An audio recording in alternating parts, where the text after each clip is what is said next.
this month, and they've set up a GoFundMe for expenses.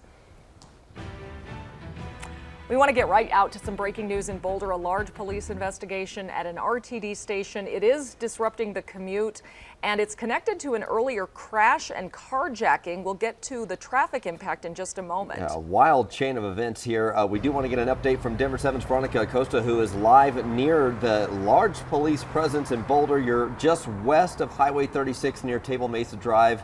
What is going on there? A big police presence and a lot of closures in the area. Nobody can get through to where that police presence is. Take a look. It is right here behind me near that RTD station that is by US 36 in Table Mesa. We right now are on Tanta Drive in Table Mesa Drive, but you can see all of those Boulder Police Department officers. We have some sheriff's deputies there as well, kind of working that crime scene right now. Take a look at this chopper video. This shows you what was happening from above earlier. Police around a suspect who is now in custody. You also see a white truck there at the center of that investigation. Here's what we know. We know this all started as a road rage and carjacking incident, not in Boulder, but over in Broomfield. Police say 2 people were involved in that road rage incident. That was near US 36 and Highway 121. When those 2 people stopped near that intersection, at least one of them took out a gun, ended up stealing a truck from a bystander. Police ended up putting out a be on the lookout that was sent to nearby agencies for both the suspect and that vehicle. Boulder police, they were able to make that arrest of that suspect near that RTD bus stop that's right in front of us here. And right now we are trying to get more information for you all. We're going to be chatting with a Boulder police officer not too long from now, try to get you some more details. But as of right now, a lot of closures in this area, a lot of people trying to get around this, so just something to keep in mind as the morning goes on. We're live in Boulder this morning. I'm Veronica Acosta, Denver 7.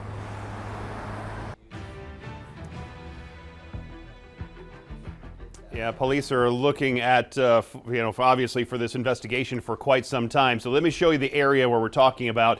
This is where Veronica is, right there at Tantra Drive and Table Mesa. So this is the area that's all closed down. Table Mesa between Highway 36 and Tantra, just after Moorhead over here. And so it's going to be closed down for that investigation. Don't use Tantra because it just goes into the neighborhood and you just spin around. You have to go back over to Broadway. I'll show you that in just a second. But this is that park and ride area right here where that truck was stopped and the investigation continues right now. Let me take you to the camera up here on Highway 36 as they're moving the camera around so you can see as it's moving around and around and around. All right, we'll go back to the map. You can see some of the heavier traffic, though, on that westbound side, and that eastbound side is closed down. At least the exit ramp there to Table Mesa is closed down. So I think Baseline's a better option, but you could also use Cherryvale to get around it. The rest of the drive on Highway 36, on I-25, the rest of the drive around town, Lisa, is pretty standard stuff. Some sunshine to deal with here this morning and just some heavier traffic, especially to that south side. Yeah, it's pretty dry out there, and it's going to stay dry here through the weekend. So unfortunately, drought conditions have worsened. I'm going to show you that coming up here in just a few minutes. Temperature-wise, pretty mild this morning. We're in the 50s now. We're going to be in the mid-60s here by about 9 o'clock. Low 70s for highs today. The winds are going to pick up, so on your dog walking forecast, you're going to notice some gustier conditions this afternoon. Denver right around 72, near 70 in Greeley and Fort Collins. More 40s and 50s for the mountains today. So a little cooler statewide as this front rolls through. Winds are starting to pick up in a few spots. It's a little breezy down near Castle Rock. We've seen wind gusts up over some of the higher mountain passes at about 30 to 40 miles per hour. And we're going to see gusts here in town at about 50 this afternoon. So fire danger remains a concern. We'll take a look at just how much warmer it gets for the weekend, you guys, coming up. Colorado lawmakers wrapped up the legislative session overnight with just 24 minutes to spare. Yeah, they had a midnight deadline. Well, after a marathon of a day, several bills did pass at the last minute.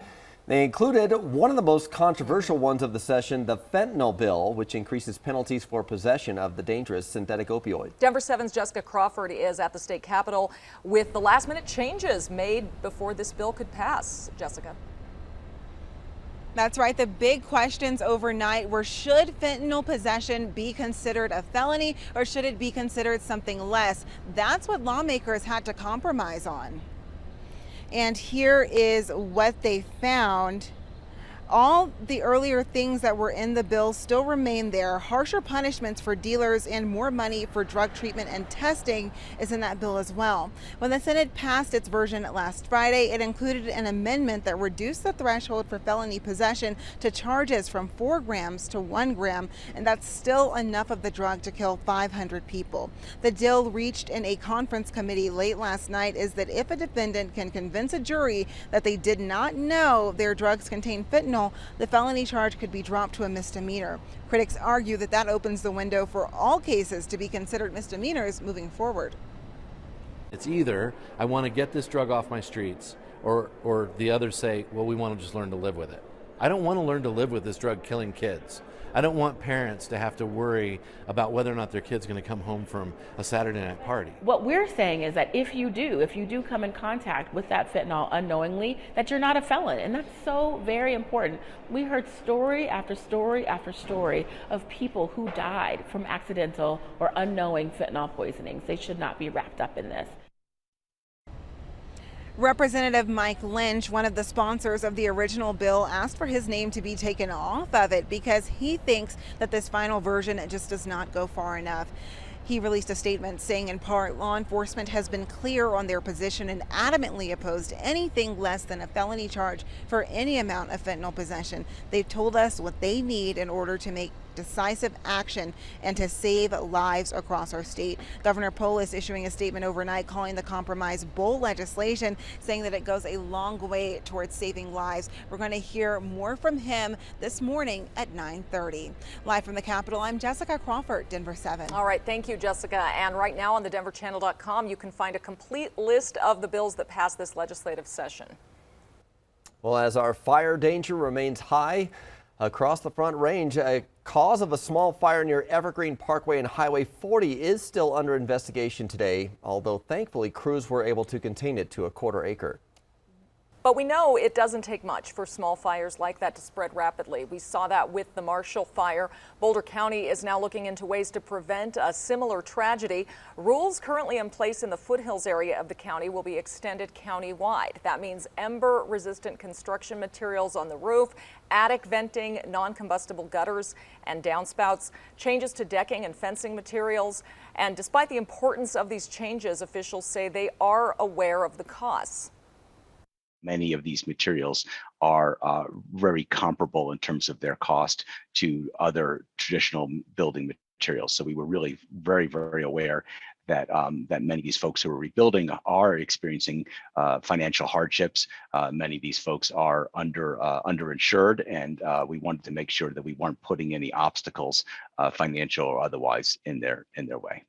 The change in regulations will be presented to Boulder County Commissioners at 11:30 a.m. today. You can watch that online. If approved, the new rules will take effect on June 6th. Well, since the Marshall fire, the Community Foundation of Boulder County has received donations from more than 77,000 people wanting to help the fire victims. We asked, and officials said $5.5 million have already been given out to families whose homes were either damaged or destroyed. $1.5 million in financial assistance for workers who lost wages or equipment. Other money has also gone to mental health services, people with wind damage to their homes, and underinsurance help. Where do you feel like we are in the recovery phase? It's still very early days. I mean, traditionally, recovery is a multi-year process. We're still removing debris in our community, anticipate that will still take months to remove debris from the majority of the lots that were burned. And folks are still working with their insurance companies to settle and to make really difficult decisions.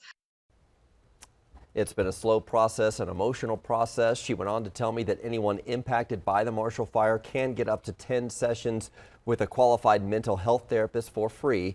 If you're looking for assistance, boco.org/MarshallFire has a long list of resources. Tonight, we'll learn who the Broncos are playing and when. The team's regular season schedule will be announced. And after that, Broncos single game tickets will go up for grabs. That'll happen after 6 p.m. tonight. Inventory will be low. The Broncos have sold out 393 consecutive regular season games. The wait list for season tickets is now over 90,000. Wow. Well, from the Broncos to the Nuggets, it is now official. Nikola Jokic is MVP for the second year in a row. Yeah, how about that grand entrance for this celebration for him in his home country of Serbia, by the way. He was doing a harness racing workout, which explained the horse and buggy and helmet.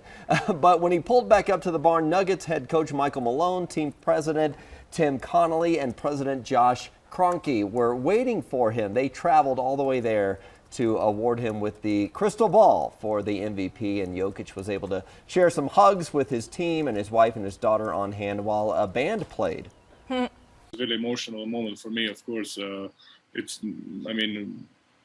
I think nobody ever came here, so I think it's actually amazing. Tim was here and everybody, so I think it's once in a lifetime. Now I don't think about it, but probably when I'm old, fat, and grumpy, hopefully I'm gonna remember and I'm gonna tell my kids that back in the days I was really good playing basketball.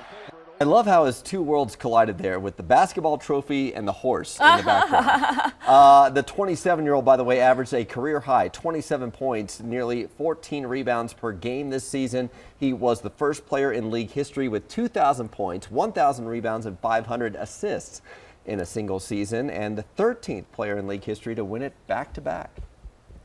Rising food prices, and the president thinks farmers will help us fight inflation. The changes he announced to ramp up production.